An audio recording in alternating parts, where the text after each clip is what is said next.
तर बंद करायला पाहिजे.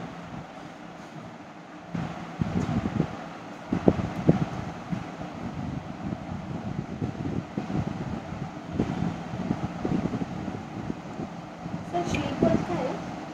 श्रीपद म्हणजे पायाला असं पायाचा आकार वाढतो आणि सूज त्याच्यावर येते ती परमनंट राहते, ते कमी होतं. ते अनुप जे देश आहेत त्या ठिकाणी जे मच्छर किंवा जे काही कीटक दंश होतं त्यातून ते तयार होतं. म्हणून त्या पाण्यामध्ये जी अशुद्धी आहे त्याच्यामध्ये श्रीपदाशी संबंधित जे काही हे कीटक आहेत ते तयार होतात आणि तिकडच्या लोकांमध्ये ते हत्तीपाय म्हणतो ना आपण, तो आजार.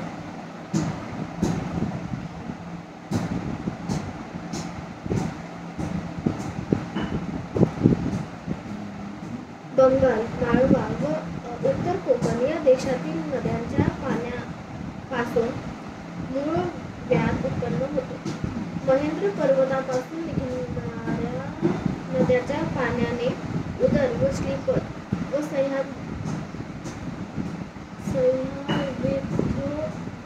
सह्याबिंद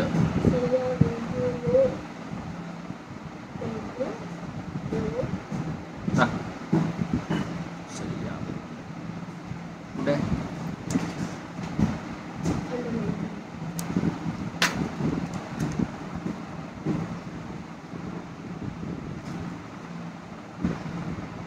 सह्याद्री विद्योद्भव म्हणजे सह्याद्री आणि विंध्य पर्वताच्या रांगेतून उद्भवणाऱ्या नद्या, म्हणजे महाराष्ट्रातून ज्या नद्या उगम पावत आहेत. आता याच्यावर तुम्हाला रिसर्च पॉईंटवर काम करता येतं की कोणत्या नद्या तिथून उगवत आहेत, त्याच्यावर काम करायचं आहे आणि त्या नद्यांचं पाणी टेस्ट करून पाहायचं आहे. त्याच्यामध्ये येणाऱ्या लोकांचं हॅबिटेट कसं आहे ते चेक करायचं आहे. तिथं असणारे आजार कोणते आहेत ते चेक करायचे आहे आणि मग त्या पाण्याचा इम्पॅक्ट त्या आजारावर होत आहे का हे पाहायचं. ठीक आहे. जसं आता तिथे सांगितलेलं सह्याद्री आणि विंध्य पर्वत रांगेतून ज्या नद्या निघत आहेत त्याच्याशी संबंधित काय वर्णन आहे?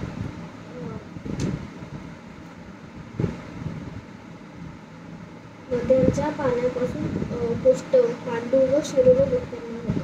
ठीक आहे. मग आता कुष्ठ त्वचारोग त्या नदीवरच्या आधारावर राहणाऱ्या लोकांमध्ये जास्त आहे का? ठीक आहे. कोकणच्या लोकांमध्ये मूळव्याधचं प्रमाण जास्त आहे का हे आपल्याला पाहायला पाहिजे.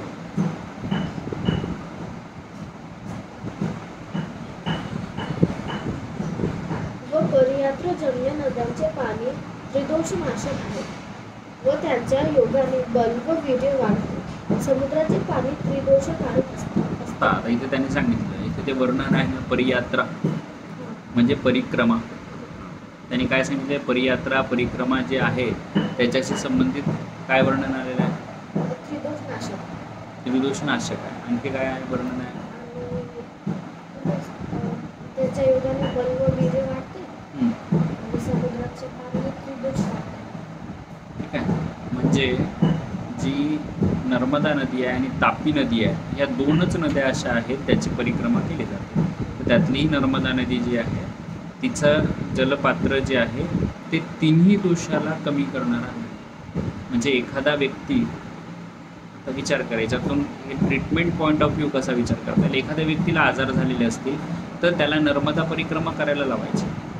तर त्याचे आजार जे आहेत ते बाय नेचर त्या पाण्यामुळे दूर निघतात. मग तेव्हाचे ऋषीमुनी सांगतो एक काम कर, जा तू नर्मदा परिक्रमा करून तुझ्या आजारातून मुक्ती होईल.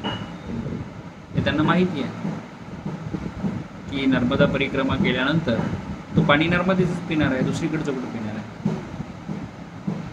आजूबाजूच्याच वनस्पती खाणार आहे, तिथलेच फळं झाडं फळं खाणार आहे, तिथल्याच भाजीपाल्यावर आधारित खाणंपान ठेवणार आहे. ठीक आहे. तर त्यांना आजार होणार नाही. आता सगळ्यात समृद्ध राज्य कोणतं आहे? तर गुजरात जर विचार केला तर. ठीक आहे. आणि खाली दक्षिणेत केरळ आहे. तर समृद्ध राज्याच्या ठिकाणी जी नदी चाललेली आहे ती कोणती आहे? नर्मदा.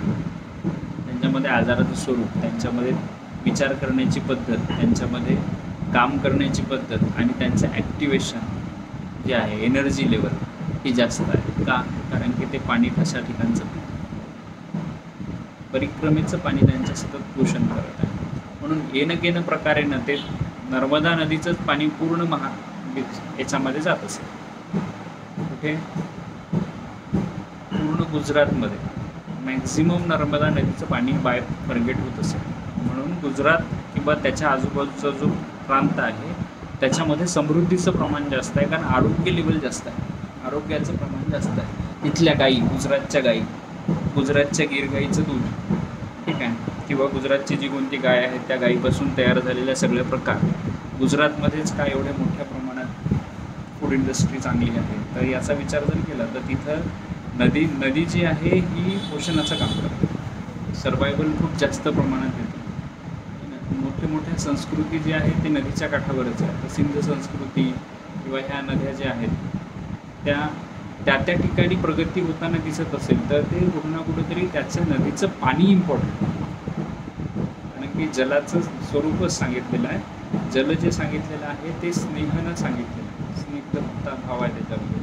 तर जर ते शुद्ध असेल, स्निग्धभाव शुद्ध असेल तर तिथं लोकांच्या स्वभावामध्ये पण प्रेम, कल्चरल ॲक्टिव्हिटी जास्त असेल, कल्चरल अटॅचमेंट जास्त असतील, विचार पावर जी आहे एम्पावर करण्याची लोकांना वृत्ती जास्त असतील. म्हणून कदाचित गुजरातमधून निघलेले गांधीजी, गुजरातमधून निघलेले मोदी हे जे आहे ते एम्पॉवर करत असतील आपल्याला. आणि मोठे मोठे जे राजकीय नेते आहेत ते पाहतील पूर्ण भारतावर काम करण्यासाठी ते गुजरातमधून जास्त आहे. वल्लभभाई पटेल म्हणजे ते जरी होल्ड कमी करत असतील तरी जी पॉवर आहे त्याच्या बाबतीत त्यांच्यामध्ये आध्यात्मिक ती एनर्जी तिथून येत असेल. साबरमती पण तशीच आहे. साबरमती नदी पश्चिमेला जाऊन मिक्स होते. तर पाणी खूप मोठा रोल त्याचा ती अँगलने विचार करू शकतो पुढे. कुवे, तलाव, झरे इत्यादींचे पाणी त्या देशांचे स्थितीवर अवलंबून आहे. जंगल देशातील कुवे वगैरेचे पाणी हलके असते.